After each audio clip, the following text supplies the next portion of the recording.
Good afternoon, Mel. This is Mel V. We're talking to her live from Holland, or from the Netherlands. And Mel is the host of Freedom Central. I've heard her interview Heather Tucci-Jarraf and others, and we're glad to be able to talk with her today. Mel, again, good afternoon. Good afternoon, Ron, and thank you very much for having me on and speaking with me today. You're very welcome. I did want to comment that I'm at a loss of words now. This is weird. Take your time. This is weird. It's not like me, and I won't cut this off. Okay. I don't usually edit in the middle. I had the question, and then when I started to go to ask it, anyway, I wanted to get your take on what's going on in the world. I mean, my sense is, and the sense of many people that I talk with is, that we're going through some significant changes, and that even some of the people that have been working on the dark side seem to be coming over and changing their hats or turning their hats around or something. And I don't know what your take is, but I'd like to hear what you feel and see is going on. I know, as I mentioned earlier, that you've actually talked with Heather, and you've interviewed her, and I actually listened to that interview a month or so ago, whenever it was. So anyway, I'm going to set you free and let you just carry on and share whatever is on your heart. But I would like you to, as I said, touch on what you see insofar as the shift of energy that's going on our planet right now. Okay, yeah, absolutely. And I suppose that is the most important point to focus on right now. You know, Ron, the worlds that you and I move in, it's very difficult to go this information in a linear manner. But I think if you were to take it to a point of starting, for me, really, it comes down to what is happening on the spiritual level of our reality. And that obviously impacts on everything else. And it's something that perhaps the boots on the ground type journalists like myself don't normally pay attention to, but ultimately it's a huge element of what is being played out. And it is just a very big cosmic game that we're engaged in. I mean, we are just hugely playful spiritual beings having a human experience, spending some time here, doing stuff. But it's more than that. There is a purpose to our existence, okay? Nothing is without purpose. And this is the starting point of everything for me, is understanding purpose. Now, if you understand that ultimately everything in existence has a purpose, that does not disclude the darkness. Light and dark are part of the same creation. And ultimately, we can't think of darkness as this thing on the far polarized side that's part of something else that we must stay away from. Actually, what it is a part of the creation there to serve humanity. We need to recognize that, not fear it. We've been taught to fear it. So when you look at it from that perspective, you start to understand that everything has its purpose, even the darkness. Ultimately, we can't always decide what comes to us, but we can decide how we let it affect us. You know, we can let the darkness consume us, or we can take that and use it to grow ourselves through lessons, through evolution. And for me, that is the purpose of darkness on this planet. It's to give us that step to climb over so that we have a step to climb over in order to grow into something else. We have something to evolve into. We have something to work past. I mean, imagine how boring life would be if everything was just perfect. We create a lot of the drama. Why? To give us things to do, to give us evolutionary boundaries to overcome. And once you've understood that the darkness serves a purpose for humanity, then you start to understand what I call the game. All right? Then you can start to understand what is unfolding on the much bigger picture. Now, there is this creation called humanity on planet Earth and all the sentient beings here, and we do have to evolve. But there is a role of darkness to be fulfilled here, and this contract with darkness was held through many different civilizations under different names. In ancient Greece, you had the Titans, who sort of got mythologically trapped under the earth. You've got Lucifer. You've got various fallen entities and beings.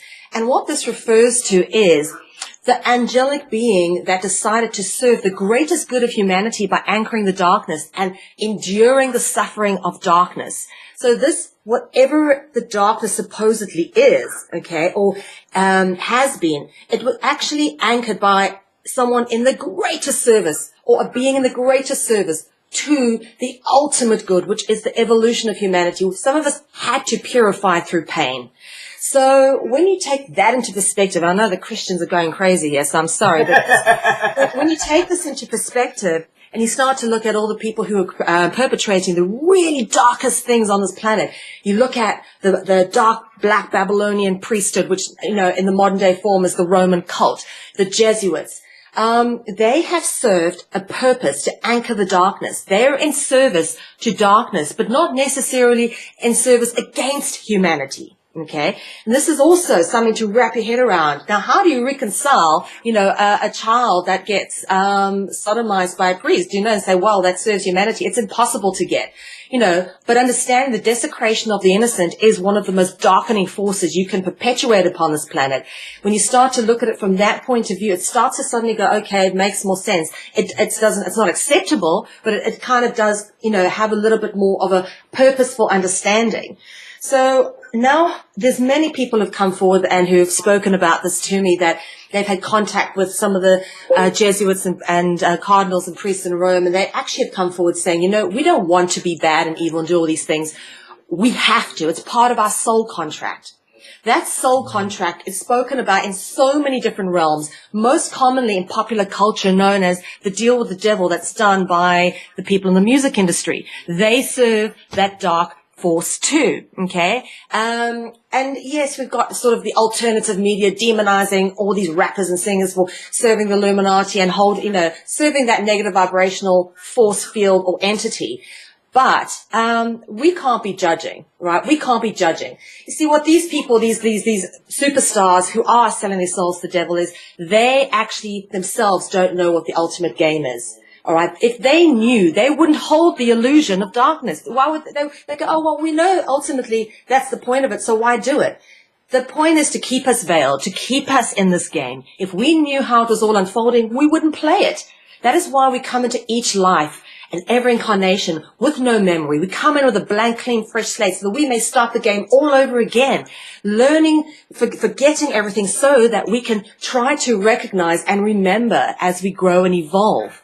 And, once you start to understand the whole spiritual aspect of evolution, the light and the dark playing its purpose, why things have been anchored in darkness on this planet, what its purpose was for the ultimate benefit and evolution of humanity, you also have to know that the darkness was never planned to be here forever. It was only going to be here for a certain period of time until that contract with darkness was over.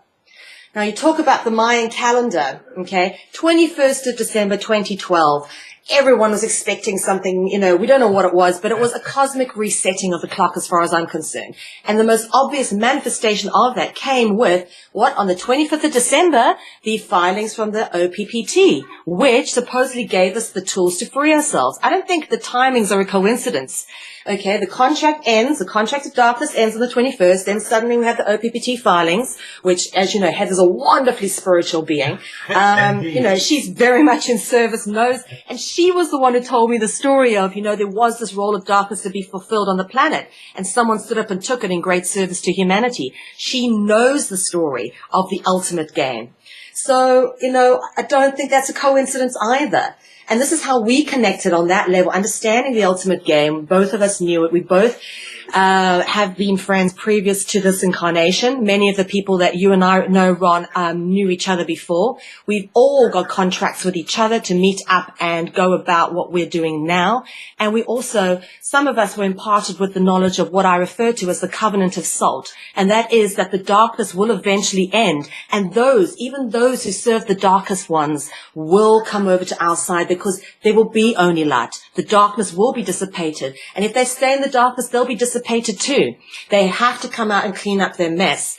Which brings us to present 3D reality of modern day, Vatican Roman cult politics, of the Jesuits actually coming out and deciding to run common law grand juries and enforce the findings of common law grand juries, which to me, I think it's a huge win for the people, and it is the most obvious 3D evidence I've come across that this, what I have come to know as the covenant of salt, this ending of the contract of darkness, is in fact a very real and tangible thing. It's not just something I've researched in many archives and put together out of theory. We're seeing the evidence for it now in what is happening, and I strongly believe that we have never been more empowered to go out and change the world. Even those who held the power beforehand are now backing us. Is that what the Pope's decree was all about? He made a decree in July, I believe it was. Yes. Saying that the immunity, that the corporate veil was going to be removed and everyone was going to be accountable for his or her actions. There was no more corporate veil to hide behind. Is that your understanding of what he was doing there? Absolutely. This is symbolically referred to, and there's a few references that we can go to here. Let's first off, the apostolic letters was actually what is referred to in the Bible as the apocalypse, the unveiling, the uncovering letter. Okay, and that's what the apostolic letter was. And basically, this is what has now happened, is the final veil has been pierced. You talk about veils of deception. Well, the final veil was always and has always been the resolution of duality. When we understand that light and dark are one, and they will work together to serve us, you have pierced through the final veil. Your evolution is complete. You're now ready to ascend into the 5D paradigm. Are you familiar with the hidden hand material? Have you ever heard of that or looked at that material? I'm very familiar with the hidden hand material. Oh, okay. I didn't know. Hand. I was absolutely, when that first came out several years ago, 2007 or something like that is I think my first contact with it, they have a contract to be mostly dark. And I mean, that's their sole agreement. And I was absolutely fascinated by what was revealed there, and it resonated with me. I thought, this is the truth. I mean, it was something that I never looked at before, but I just knew that there was something extremely important in that information that was being revealed, and that was perhaps the beginning of the piercing of the veil, where the darkness was allowed to reveal itself and its purpose in a forum that on the internet that people all over the world would be touched by eventually. Well, there's so much more of this kind of material that's come out now that I think explains it more clearly. And I will reference you to Lisa Harrison's marvelous discovery, a guy called Alpha Ra and Tara Amara. And he actually sent me his book. And in fact, he mentions me and Lisa in his opening paragraphs in this book. And I reviewed the book, and it goes into the explanation of light and dark, the purpose of Lucifer, and as the ultimate savior of humanity by anchoring the darkness and evolving us. You know, we demonize them in Christian beliefs, or this entity as Lucifer in Christian beliefs. But and I'm not glorifying it either. I'm saying understand the purpose of it. Understand that ultimately everything serves a purpose. And this is where it comes down to some of the stuff that I've now found and researched. I've gone and spent a lot of time in a library in Amsterdam called the Bibliotheca Philosophica Hermetica, which is the biggest collection of esoteric and ancient and Gnostic texts outside the Vatican. And I've sat and looked through some of this stuff, and I found something which is very interesting. It's called the Covenant of Salt, and it refers to the pact made between Lucifer and the reptilians, the dragons, to anchor the darkness. The dragons actually served humanity, okay? This whole, if you buy into if you've read the David Icke material and you understand that there most likely is a history of shape-shifting reptilians that have ruled this planet, understand what their purpose has been and why they've been here. And here's the good news, is that it's very, very likely reality to me that these entities are behind some of the biggest money we see rolling out and being distributed today. And they now also know their contract is over. Their job now is to turn to the light and serve humanity. And, it's a major repurposing. Exactly, a major repurposing. That's where the first repurposing started. And we're seeing that with some of the work that's being done out there now. Yeah, I mean, some of the things that I'm aware that's going on in the world are just, I mean, it just blows me away, because I wrote a poem one time, God can say of Satan's plan, it's just a part of mine. And that was a line from one of my poems many, many years ago. And when I wrote it, I probably didn't even fully understand it as much as I do now. But the dark actually does serve the light and work for the light, and it always has been that way. Yes. It's never been different. Out of the darkness comes the light. It's the only place it can come from. Light can't just be, think about it. If we didn't have night and day, we wouldn't know what night or day was. We'd only understand a total existence of continuous light. We would understand the concept of contrast and conflict. And all creation is created between the constant movement of us between the two polarities of light and dark. Without that movement, the creation and the source material of the creator wouldn't exist. It is that constant movement of energy. You think about negative and positive polarized energy, female, male, yin and yang. All of them are in symbiosis and harmony with each other. They could not exist without each other. And it's the same for light and dark. We have been so spiritually retarded by being taught to fear darkness and not embrace its lessons, to judge ourselves and hate ourselves if we're not in some way Christianized or perfected in some new age light form. Stay away from the dark, be afraid. That's whether it's Christianity or this new age dogma, it's the same old thing, the same old residual negative mind programming that's kept us in a small, encaged little fearful space, and that is not where we need to be if we are going to evolve ourselves into a 5D paradigm. Indeed, I couldn't agree with you more. And as you're explaining your viewpoint here and talking about this, I can think of so many people in my life that could benefit greatly by hearing what you're saying, because there's such a struggle that we've been indoctrinated with, that it's a fight, it's a duel, it's a constant duality, is a constant warfare that takes place inside of us, and then of course it manifests on the outside. But we're learning, I'm learning to allow the light, or what I consider the good part of me, to dance with that shadow part of me. And the duel becomes a dance, and it integrates the opposites rather than allowing the polarization to continue. And that's the awakening that I see that's happening, that is changing and going to change our entire experience as humans on the face of this planet we call Gaia or Earth. Absolutely, absolutely. And I would like to read to you, Ron, a little passage from one of my favorite books, and I told you about it earlier. It's The Keys to Ascension, Karma, Free Will, and Reincarnation by Alpha Ra and Tara Amara. And in the end, it goes, the very last part of this book goes, karma brings order out of chaos, light out of darkness, and guarantees one predominant thing in this world, that the Creator will grow as you are grown, through an incurring and balancing of your karma. And then it says, Isaiah 45 verse 7, I am the light and I am the dark. I make peace and I create evil.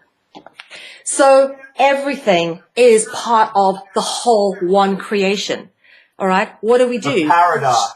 Exactly. How we let it affect us, again, is up to us. It depends on how aware, how much information we have, how poorly we've been programmed as to how we are going to interpret reality coming at us. Now, think about it. If we weren't in fear and we all understood the purpose of darkness is there to evolve us, we wouldn't be living in fear. We wouldn't be scared of everything. We wouldn't be hating each other. It's a simple fundamental switch, just a very small healing of perceptions, and we can fundamentally change the way humanity thinks and, in fact, the way we operate on this planet.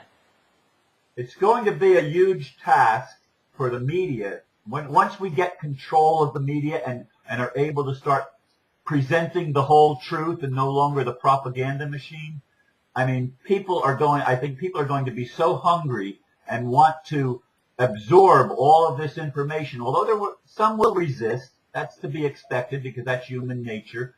But on the other hand, I think there's going to be just such a burst of creativity and of interest and of a strong desire to finally know the truth. And as someone once said, a very famous person, you shall know the truth and the truth shall set you free. Indeed, that is exactly what I see happening in the world with many of the people that I know and others that have been trapped in the old mentality, the old paradigm of polarization, even New Age people and New Thought people, and of course the Christians and the Muslims and some of the fundamentalist religions. They've been trapped in this warfare mentality. but so many are coming out. So many are being liberated. And I know you and many others are part of this, getting the knowledge out so that people can grab hold of it and anchor their lives on something that is eternal, rather than something that has been so transient, as in the constant warfare that we perceive to be reality, when in fact reality is beyond that. Absolutely. That's it. And it's just a game that's being played out, and it's up to us how it plays out next. And we have never been in a better position as humanity to influence that going forward. And I, for one, am very, very proud and privileged to be a part of this game and on the precipice of what's going on. And I know I'm very much looking forward to what comes next. You wrote at least one book. I remember you mentioning that you are the author of a book. What was the title of that book, Mel? Yeah, sure. It's actually, my book is banned in my home country, actually. It's called The South African Guide to the Global Conspiracy, Book 1, Light and Dark, of course.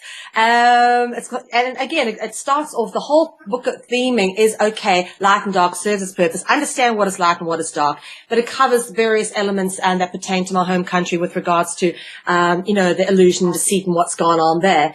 But yeah, and it's one of the only books in publication that actually names Nelson Mandela as a Knight of Malta, and as a result, it was actually banned from going into print, and my publisher and his kids were attacked and all sorts, and he dropped the publishing project, and basically only made it onto an ebook, and a few printed versions were given to family and friends, and nothing was ever allowed to be sold. Otherwise, whoever sold it would lose their sort of business license. It was quite a big deal. But it's the first of a trilogy. I'm busy finishing the second part of the trilogy, which is called The Eye of the Dragon. And then the third part is called The Evolute, which is the solutions-oriented book. And I should be writing that now, but the honest truth is, when I was writing book 2, researching The Eye of the Dragon, I came out with a 4th spin-off book called The Covenant of Salt, which I've been speaking about now, which talks about this pact that the reptilian or dragon races have to anchor the darkness on this planet. And they've done it through various institutional heads, royalty, the Babylonian priesthood. And it's very interesting to understand that, what it does is it heals a perception within those of us who've woken up this information, are so horrified by it. What it does is it gives us the space within our heart to forgive, because we learn the greater good and the ultimate picture. And that, for me, has been the biggest journey, is learning the forgiveness that we have to give even the darkest ones of us, because they are us. We are all one. Indeed. We are perfect microcosms of the macrocosm, and that whole holographic universe thing is something that we need as a human family to really get our minds around, and more importantly, our hearts around. Because when we get our heart around it, we will make space and expand to be able to encompass all of these wounded fragments of ourselves and heal them. And then all of us can become whole together, and we can have that tremendous celebration that I talk about on so many of my videos, where the new Renaissance, which will make the old Renaissance look like it was Dark Ages. It's so exciting to be able to envision and to feel these energies that are impacting the earth now, as the underworlds have opened up for us to release, as you said, the apocalypse is the unveiling. It doesn't mean warfare. It means the unveiling of everything that has been hidden. The occult becomes common knowledge. And as Carl Jung says, we're now making our shadow conscious. Yes. Yeah. Yes, indeed. Yes, that's exactly it. And the shadow is part of us. We need to learn not to fear it, embrace it, and learn from it. And that's, to me, the great shift that needs to happen now. And it is happening. I mean, some of the people that I talk to, they're going through a struggle trying to, as I mentioned to my friend Peter Van Runt, I don't know if you've watched any of the video conversations that I've had with him, but I was talking to him privately and telling him of one of my friends that was struggling, so trying to get her Christianity to fit into some of the new revelations she's getting about reality. And she doesn't want to abandon Jesus, and she doesn't want to abandon some of these doctrines and stuff like that she's been taught, and yet she sees the bigger picture. And so many people are in that exact place of struggling between the old indoctrination of all the taboos they've been given about don't fear this and don't do this, and all these rules that enslave us, as in religion being binding us and capturing us in its grip. Now the grip is being loosened, and people are beginning to see this and struggling with how to reconcile the old with the new. But the ministry of Christ, interestingly, is the ministry of reconciliation. Yeah. And that's exactly the dynamic that's going on spiritually and in our 3D world as we raise into a higher consciousness, which I don't think that's going to eliminate physicality. It's going to enhance physicality and bring it to a whole new level. Absolutely. That's it. And it's all about evolution. It's all about continually working to grow ourselves. Otherwise, there's no point in being here. No point in getting stuck in the old paradigm. And, as one of my favorite films, says, when the fear of everything remaining the same outweighs the fear of change, you've reached the breaking point. That is the point where you just go, okay, well, it doesn't matter what's around the corner. I've lost the fear. I am going to make that change, come what may. And then some of us do silly things like set down the road of starting alternative media platforms, and try to wake people up and, what a journey that is, because you come across a lot of interesting characters along the way. Oh, indeed. I'm sure you've had your fair share. Oh, well, I've been doing the videos. In January, it'll be 3 years, and I've been doing them every day since January 2011. So, wow. And now I've come up with a plan of how I can take some time off once in a while, because YouTube allows you to schedule when it goes live. And so I can actually do some of my videos ahead of time, like your video, this conversation now, which I remember what the question was that I was going to ask you earlier, because you chose not to be actually on camera. And I totally forgot what I was going to ask you, because that was so unlike what I normally do. But we're going to put this out, and it'll be tomorrow's video. So what you shared, so many people are going to benefit from that, Mel. I mean, I in my heart, I just know that this is what some people have been waiting for. And the covenant of salt. We're going to have to do a follow-up on the covenant of salt and let you talk more on that. Yes, definitely. And I think it'll maybe encourage me to actually finally get this book done. I know we all have a lot more on our plates than sometimes it feels like we can handle. At least that's true for me, and I imagine it's true of a lot of people around the world. Sometimes I feel overwhelmed by how much I've committed to doing and, being and doing, as Heather always says. But there's so many things that seem to want to pull here and pull there, and I don't get everything done that I'd like to get done. And yet, at the same time, I have this peace that everything is falling into place exactly as it's supposed to. I think there's a lot of distraction going on around us at the moment about some of the work that's being done, and a lot of misinformation. But really, even with all the distraction and all the struggles, I have never been more confident in my life that we are going to change this world, Ron. We are going to. And it's only a matter of time. More than ever, when we start getting news like, people from the dark side want to start working with the people to, in whatever way we can put forward, and putting it out to us to put a verdicts back to them to enforce. To me, that is giving the power to the people. And I think that we are looking at a gradual shift. Yes, there's a lot of hesitation, caution, and suspicion because of how much darkness and damage has come before. No one's just going to go automatically, let's forgive and forget. There's going to be a lot of work that needs to be done. But I'm seeing the shift, and I'm seeing it even in the darkest spaces now. So I am ever so optimistic. Well, I know Anonymous has their patented, I suppose it's patented, I'm not sure. We won't forgive, or we don't forgive, or we don't forget, and we don't forgive. They're going to, not forgetting is probably a good thing. We need to remember what we've come through, because that's where we've gained our wisdom.